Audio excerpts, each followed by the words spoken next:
একটা পর্যায়ে হঠাৎ করে চালের দানার ভিতর মানে আমি এই অবস্থায় ছিলাম, আমার হচ্ছে লেফট সাইডে এসে একদম মুখে লাগে, চোখে পেন করা শুরু করে। আমি চোখটা এইভাবে ধরে, আমার পাশে ব্র্যাকের স্টুডেন্ট ছিল, তার জামা ধরে এইভাবে পড়ে যায় সঙ্গে সঙ্গে। তো আমার গলার এই জায়গা থেকে একটা প্লেট বের করে, তাছাড়া অসংখ্য প্লেট এখনও আছে আমার শরীরে। তাদের একজন মানে অলরেডি তখন আমার হাতে হ্যান্ডকাপ পরায় দেয়। আমি তো অসুস্থ মানুষ, আমার শরীরে একটু পরিমাণও শক্তি নেই, তারা হ্যান্ডকাপ পরায় এবং পাশে হচ্ছে কোরআন শরীফের বইয়ের নিচে নামাজ শিক্ষা বই ছিল, বলতেছে শিবিরের বই পাওয়া গেছে, শিবিরের বই পাওয়া গেছে। তারা মানে টেনে হিসেবে নিয়ে যাচ্ছিল আমাকে, পরে আমাকে হচ্ছে হাইস গাড়িতে তুললো, সিআইডি অফিসে আমাকে এক রাত রাখা হলো। পরের দিন সকাল থেকে দুপুর আবার নিয়ে যাওয়া হলো, জিজ্ঞাসাবাদ করা হলো।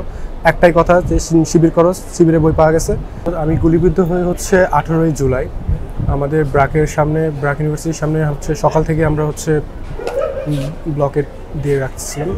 এটা আনুমানিক হচ্ছে 10:30টার দিকের কথা। পুলিশরা হচ্ছে ক্যাম্পাসের ভিতর টিয়ার শেল মারে, সাউন্ড গ্রেনেড মারে এবং শুধু তা না, তারা শটগান দিয়ে ছড়া গুলিও মারে। এবং তা মানে জলযন্ত্র প্রমাণ হচ্ছে আমার হচ্ছে ডানাতে তখন লাগে। হ্যাঁ, তখন হচ্ছে ডানাতে মানে ঢুকেনি, বিদ্ধ হয়নি, জাস্ট লেগে গেছে, হালকা রক্ত ঝরতেছিল। তারা এমনকি পুলিশরা হচ্ছে যখন আমাদের ক্যাম্পাসের গেট বন্ধ ছিল, পুলিশরা ক্যাম্পাসের গেটের ভিতরে ইট পাটকেল নিক্ষেপ করতেছিল এবং অশ্রাব্য ভাষায় গালিগালাজ করতেছিল যে বের হও।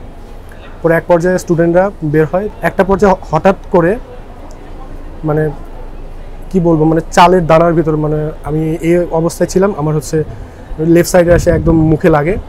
আমি আমার বডিতে মানে যেহেতু আমার চোখে পেন করা শুরু করে। আমি চোখটা এইভাবে ধরে, আমার পাশে ব্র্যাকের স্টুডেন্ট ছিল, তার জামা ধরে এইভাবে পড়ে যায়, সঙ্গে সঙ্গে লুটায় পড়ি। তখনই ও আশেপাশে সবাইকে ডাক দিয়ে গুলি খাইছে, গুলি খাইছে।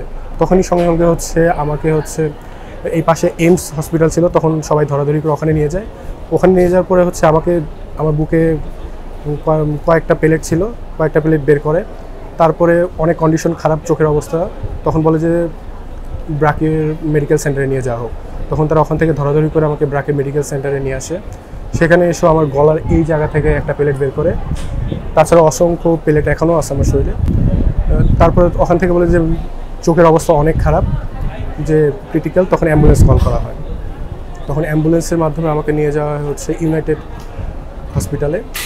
সেখানে হচ্ছে আমাকে মানে ট্রিটমেন্ট করা হয়। সেখানেও মানে চোখের কোনো চিকিৎসা ছিল না।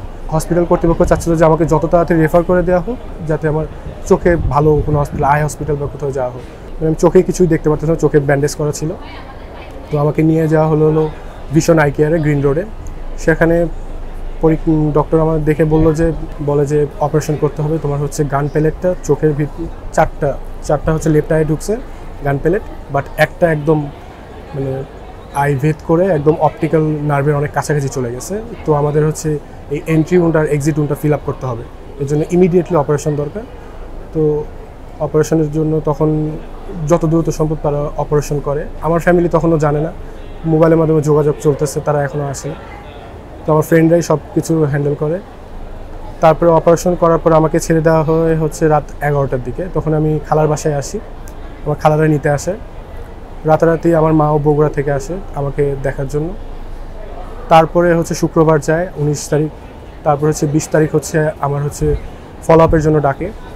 20 তারিখে হচ্ছে রেটিনা অপারেশন হয় আমার হচ্ছে যে এক্সিট উনটা ছিল গান প্যালেটের, ওটা ফিল আপ করে আমার রেটিনাটা সিলিকন অয়েল দিয়ে আটকায় রাখে, যাতে রেটিনার যাতে ক্ষতি না হয়।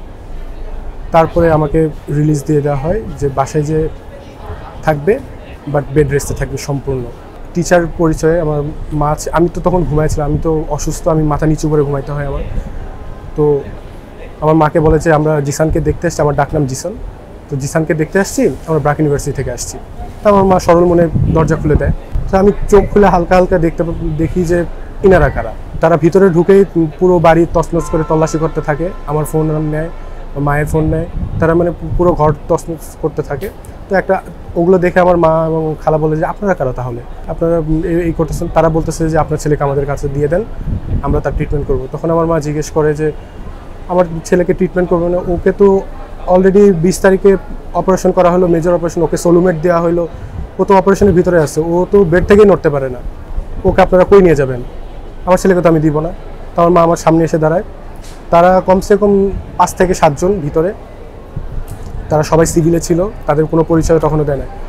তাদের একজন মানে অলরেডি তখন আমার হাতে হ্যান্ডকাপ পরায় দেয়। আমি তো অসুস্থ মানুষ, আমার শরীরে একটু পরিমাণে শক্তি নেই, তারা হ্যান্ডকাপ পরায়, হ্যান্ডকাপ পরে টানতে থাকে। আমার তখন বলে যে আমার টি শার্ট পরা ছিল, টি শার্ট মানে টানতে থাকে, টি শার্ট ছিঁড়ে গেছে। আমার হাফ প্যান্ট পরা ছিল, তখন আমি গরম, আমার একটা হাফ প্যান্ট পরা ছিল। তারা মানে আমার মা, আমার বোন, খালা তাদের সাথে মানে ধস্তাধস্তি করা শুরু করে দেয়। এবং পাশে হচ্ছে কোরআন শরীফের বইয়ের নিচে নামাজ শিক্ষা বই ছিল, বলতেছে শিবিরের বই পাওয়া গেছে, শিবিরের বই পাওয়া গেছে। আমাকে বারবার বলতেছে যে চল। তারপর হচ্ছে আমার মায়ের সাথে হচ্ছে আমার মায়ের মোবাইলও নিয়ে এসে আমার মায়ের সাথে এক পর্যায়ে মানে মানে ধস্তাধস্তি চরম পর্যায়ে চলে গেছে, তারা গালাগালি করতেছে। তো ওই অবস্থায় হচ্ছে একটা পর্যায়ে মানে আমার মা আমাকে মানে ছাড়ে না, তারা আমাকে লিফট টেনে হিচড়ে আমাকে স্যান্ডেল পরার সুযোগ দেয় না। তারা আমাকে লিফটে তোলার পরে আমার মা বলে যে আমিও যাব। পরে আমার মাও লিফটে উঠে আমাকে মানে তখন অশ্রাব্য ভাষায় গালিগালাজ করতে থাকে। তারা মানে অনেক মানে দ্রুত করার চেষ্টা করতেছিল। হ্যাঁ, তারা তারপরে হচ্ছে মানে যত দ্রুত পারে যে মানে জায়গাটা এক্সিট করার চেষ্টা করতেছিল। তারা মানে টেনে হিসেবে নিয়ে যাচ্ছিল আমাকে, পরে আমাকে হচ্ছে হাইস গাড়িতে তুললো। আমার মা বলতেছে যে না, আমার ছেলেকে যেখানে নিয়ে যায় আমাকে নিয়ে যেতে হবে, ছাড়ে না, বললো যে এনাকেও তুলো। পরে আমার মাকে নিয়ে যায়, তারা আমাকে সিআইডি হেডকোয়ার্টারে নিয়ে যায়। সিআইডি হেডকোয়ার্টারের গেট থেকে আমাকে নামায়, আমার মাকেও নামায়। আমার মাকে বলে যে না, আপনি আর যেতে পারবেন না। পরে আমাকে ওখান থেকে নেয়, আমাকে বলে যে এটার পিছনে হ্যান্ডকাপ পিছন দিকে কর। তো আমাকে নিয়ে যায়। প্রথম প্রশ্নই যিনি মানে তাদের সিনিয়র অফিসার ছিল, সে বলতেছে তোমার এই অবস্থা কেন? আমার অবস্থা ছিল মানে এমন একটা অবস্থা যে রাস্তায় যে মানুষ পড়ে থাকে না ওই রকম অবস্থা। মানে হাফ প্যান্ট, আমার জামা কাপড় ছিল, আমার খালি পা, আমার ফেসে ক্ষত বিক্ষত। আমার তো চোখ তো এমনিতেই তারা মানে ধস্তাধস্তি করাতে তারা আমার চোখে হাতে এগুলোতে ব্যথা দিছে, চোখ ফুলে হয়ে আছে। এই চোখটা এই জায়গাতে এখন হচ্ছে কাটা দাগগুলো একটু ফিল আপ হয়ে গেছে। এগুলো তখন ভয়ঙ্কর অবস্থা ছিল। বলতেছে তোমার এই অবস্থা কেন? আর তখন আমি বলতেছি যে তখন আমি মানে তাদের দোষটা না দিয়ে তখন আমি বললাম যে আমার মা এবং বোন আমার সামনে দাঁড়াইছিল এবং আপনাদের অফিসার আমাকে হ্যান্ডকাপ করে টানতেছিল। টানার পর্যায়ে আমার চোখে ব্যথা পাইছি। আমি বললো যে তুমি এখন শুরু থেকে বলো, প্রথম থেকে বলো তোমার সাথে কী করছে।